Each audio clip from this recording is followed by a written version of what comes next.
Hey guys, it's Maria Taylor from Beyond the Lights. Make sure you check out the newest episode. We bring in Princess from Crime Mob. Remember that song, Duck If You Buck, from 15 years ago. And we've got the star rapper from the song in our spotlight.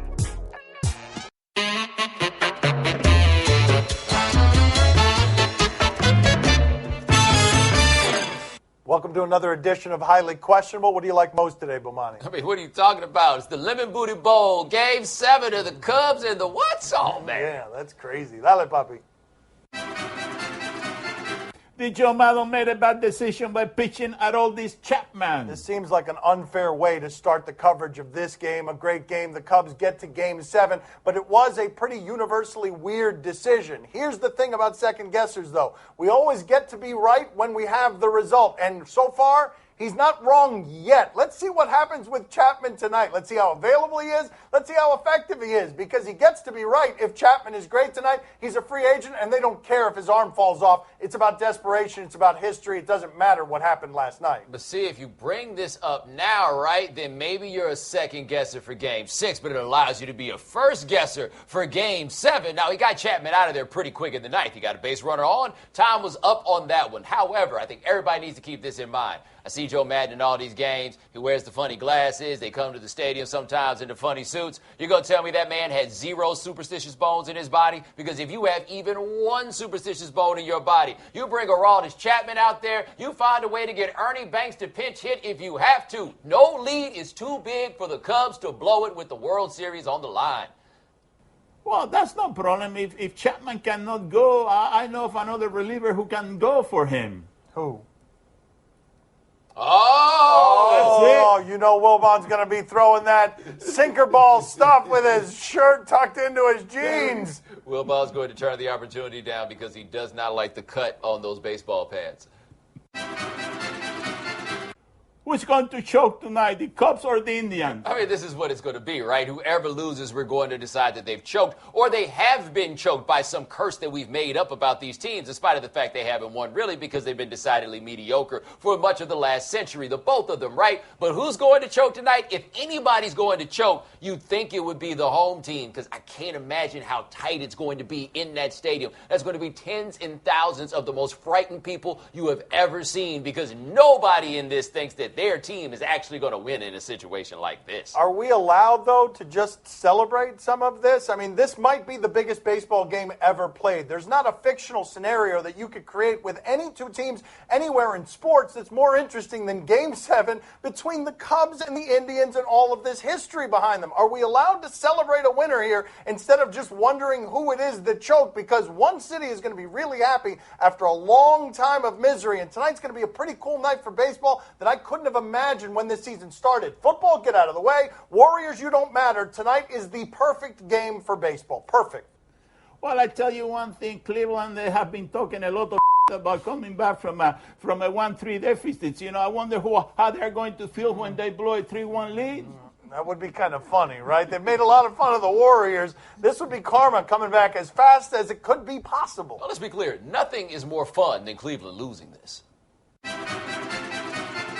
Whoa, Nerf Turner resigned? Norv Turner is his name. It's not Nerve, but this was surprising today. Usually coaches do not leave in the middle of a season. We obsess a little bit too much over offensive coordinators, but you've seen what's happened with that offensive line. You've seen that quarterback not look very good the last 2 games because of that offensive line. That offensive line would make anybody in the sport quit if they did not need the money. Yeah, but who are they going to make the player coach that could play running back or left tackle? Like, what is the new coordinator going to do? Now, apparently this is Turner's own decision, and the numbers haven't been great on his offenses recently, but that's normally what happens when you don't have the players. Maybe this winds up helping the Vikings, but there's no way to see this as being the moment that turns the season around. One of the things that I do find interesting here, though, you've lost Adrian Peterson, you've lost Teddy Bridgewater. I always find fascinating when the coaches demand accountability of others that they themselves do not account for. This guy just quit in the middle of a season. If a player did that, a coach might call him a quitter. Well, are we sure that he resigned? Maybe they just changed the lock in the facility, you know, that he can't get in anymore. He's banging on the door. Come on, let me in. Do you think Russell Westbrook agrees with KD that they're still brothers? All right, so Kevin Durant, he's in Golden State. He's on a new team. He's still stuck talking about the old one. He did an interview with Anthony Slater of the San Jose Mercury News, where he talked about how the Rolling Stone article just took a part of what he said and turned it into something else, that part about them being work friends. And then he goes on and on about how they're brothers and how he was wrong for telling Russ by text message and how he's got to own up to that fact. And the more I read, the more I felt like I'm not supposed to be privy to this kind of information. Maybe he feels like they're brothers. I don't know what kind of relationship he has with his brother. I don't even know if he has a brother. I just feel like this is none of my business now. It seems to me that we are a long way removed from when Mark Cuban called Russell Westbrook not a superstar, and Kevin Durant went in front of everybody and very strongly defended him by calling Mark Cuban an idiot. But here's the things about friendship sometimes. When your interests are aligned, it's really easy to be friends. When your interests aren't aligned, that's where friendship gets tested, and I think that's where this one broke. Especially when one's interests directly affect the others.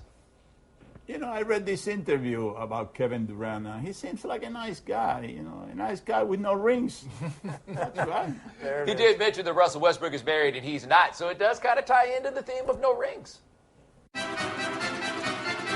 Do you believe Kobe when he said he doesn't miss playing basketball, not even a smidget? I do believe a smidge is the word we were looking for there. I do believe Kobe Bryant when he says that because it's still early. I've found whenever I've talked to any athletes, not that I've met many as competitive as Kobe, that the first 6 months after retirement, they're relieving all of that silence. You don't need to get up and be somewhere. The body doesn't hurt as much. 6 months of freedom is nice. He's going to miss it when the playoffs start, though. He's going to miss it when it starts mattering. What do you mean he's going to miss it when the playoffs start? When's the last time he was in one of those? He's had years to get used to not playing basketball in the playoffs. Like, I can kind of believe that he feels this way. One, because he does seem to have other things to do, business interests, and those tend to work out very well for players because they tap into that whole competitive spirit. But we cannot forget, Kobe didn't walk out of this thing on top. He hobbled, got it back together, and then had a bad season at the end. I don't think even Kobe Bryant wants to play so badly that he wants to go back to being the player he was the last time we saw him. One of the things that gets underestimated all the time at the end of a career is how much pain that body is in.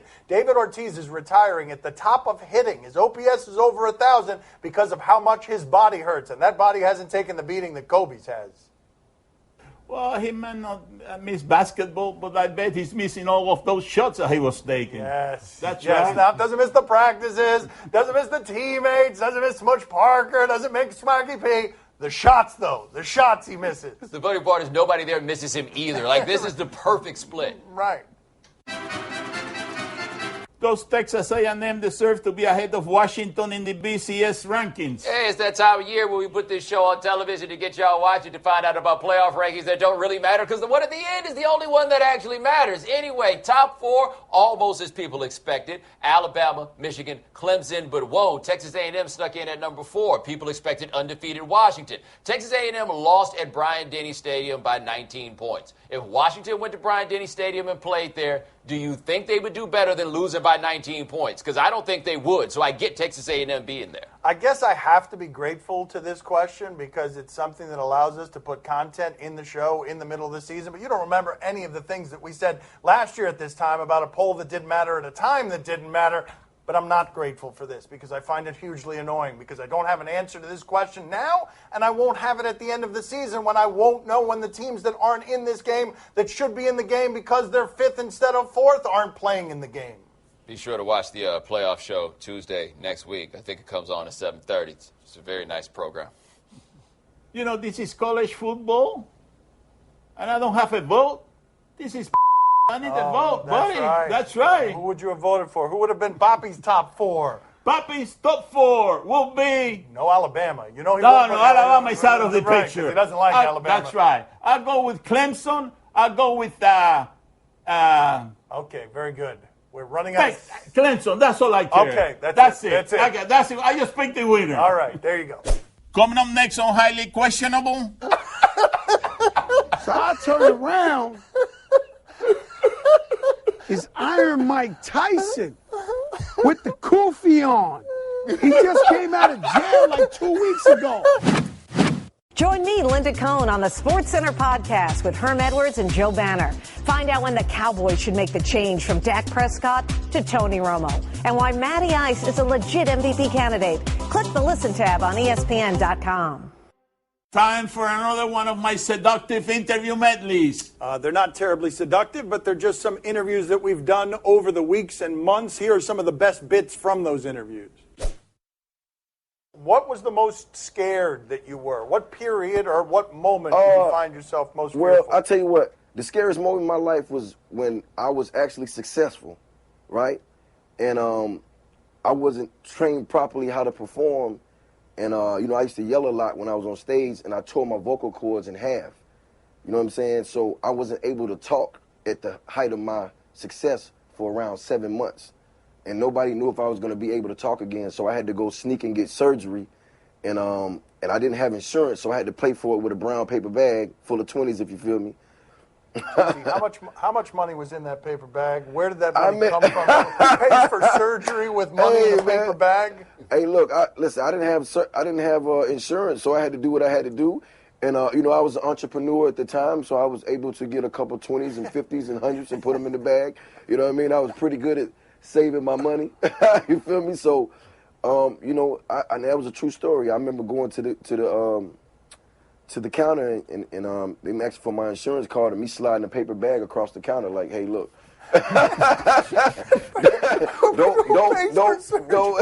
don't mind the rubber bands. Hold on a second. Sway, did I hear you right? Did you say that you're waiting for him to get tired of the jacket and then you'll wear it? Is that how it worked in the house? You got the hand-me-downs? Yeah, I was about to say, I feel like y'all got to a point now where you ain't got hand-me-downs. The only kind of hand-me-downs I'm accepting is like $6,000 hand-me-downs, you know what I'm saying? Gucci hand-me-downs, vintage YSL hand-me-downs that have been worn by if I get tired of this, something wrong, man. You know what I'm saying? Vintage, just like Gucci snakes on the inside, you know what I'm saying? Just the best hand-me-downs. They really should be hand-me-ups, you know what I'm saying? Man, what? This ain't no hand-me-down right here, man. You know what I'm saying? Hand-me-ups. Isn't there a memorable story involving you, Big Pun, and Mike Tyson? Well, one night we had a show in Jersey, and the clubs closed early in Jersey. So we want to go to this legendary club in Manhattan. It's called The Tunnel. So we go to The Tunnel. Long story short, it's just me and Pun.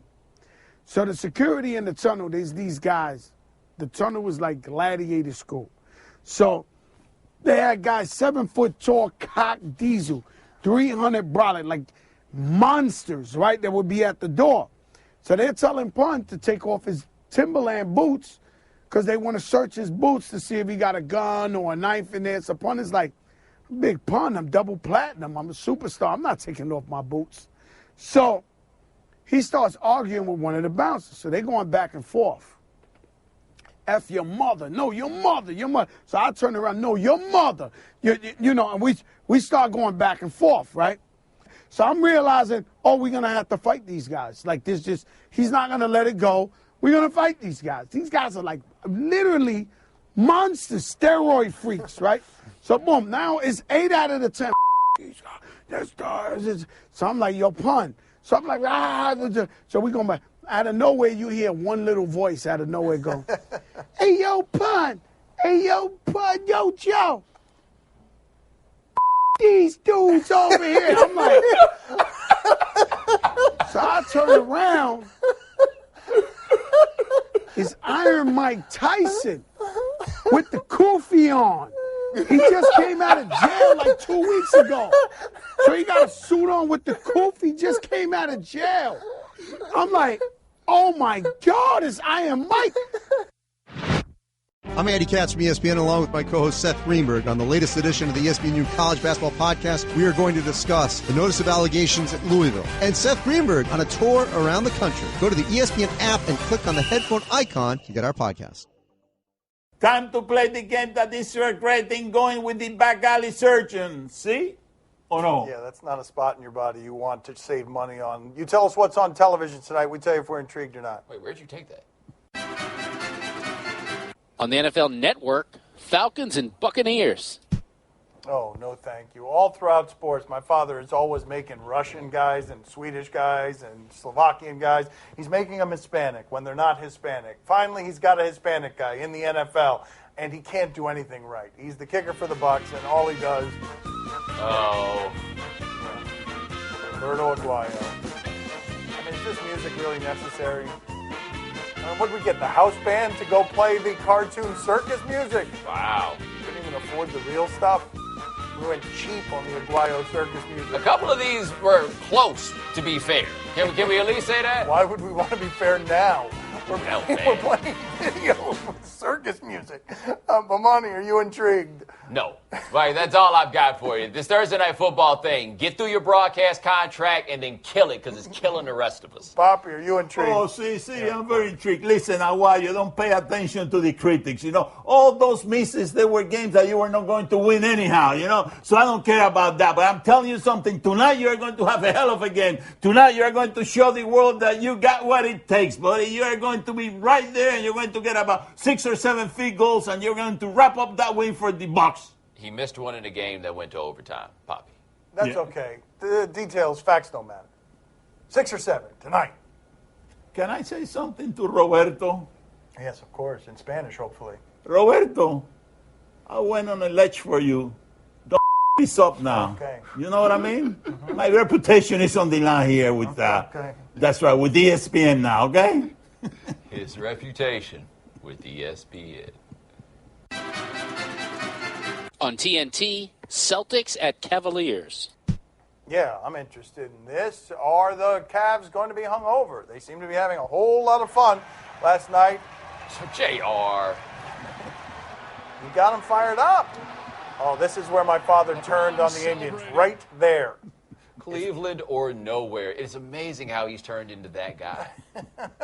Oh, Bomani, are you intrigued? No, seriously, we remember you at that stadium with the Yankees hat on, man. Like, I know that Akron's right down the road, but you're going the full Carmelo on us. Remember when Carmelo suddenly became from New York? Poppy, are you intrigued? Oh, see, I'm very intrigued. But listen, I mean, J.R. Smith, he looks much better with his shirt off than what he used to look like. Is he fitter? That's right. Oh! That looks good. Someone claiming that doesn't look good. How does that shirt manage to be the same color as your actual arms? Like, it almost does look like you don't have a shirt on. That's not a shirt. On Bravo, $1 Million Listing LA. This is a moderately intriguing show sometimes. It's cotton candy, but here we've got a situation. A real estate agent is showing a home to a celebrity. I don't know who the celebrity is, and evidently neither does the agent. Do you know who Michael Rappaport is? I have no idea. Are you looking specifically for a Spanish, or would you look at the moderns? I would prefer Spanish. Right. Some of the moderns are more sterile. I sense an East Coast accent. Are you from New York, but lived in Los Angeles. Is he in mafia movies? I see these signs, they say, no more mansions. That's right. Who the wants pillars? The only person that should have pillars is the president. Perfect with me. I don't know who this guy is. Am I supposed to know who he is? We saw a house before. It was like, you had to be like your height to even consider it. Sad. You've got double vaulted ceilings here, which I love. Vaulted ceilings or vaulted? Well, I say vaulted. I think it might do you be mean my like accent. vaulted or vaulted? Vaulted. Vaulted. Like they're high. V-A-U or V-O-L? Come in. We come in because I want to see if it's two people. Oh, well, it's never going to be a situation where it's you and I know, together, but... You're like almost the size of like a woman. No, I'm not. That's offensive, actually. What's going on with these across here? See how the screen's all off? Right. That makes me nervous. I don't want to be specific, but when I do at night, I want it to be my business. Of course. Good, bad, or indifferent? Indifferent's good. Okay.